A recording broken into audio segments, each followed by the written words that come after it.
ఇది ఇట్లా. ఇకపోతే కృష్ణ, అది ఎంత అజ్ఞానం.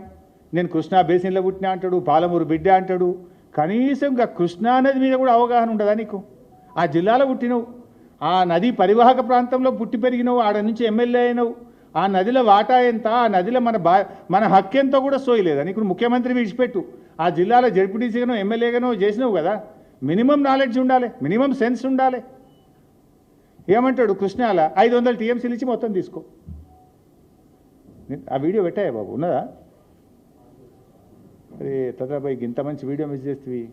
కృష్ణా బేసిన్ మీద ఒక 500 టీఎంసీలు, గోదావరి బేసిన్ మీద దాదాపు ఒక 1000 టీఎంసీలకు మీరు బ్లాంకెట్ ఎన్ఓసి ఇవ్వండి. ఆ తర్వాత మీరు ఏ ప్రాజెక్టులు అయినా కట్టుకోండి, మాకు అభ్యంతరం లేదు. మళ్ళీ పెట్టు ఒకసారి.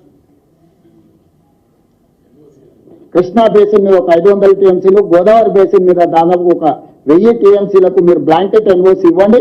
ఆ తర్వాత మీరు ఏ ప్రాజెక్టులు అయినా కట్టుకోండి, మాకు అభ్యంతరం లేదు. ఉరిదీయాలి నన్ను.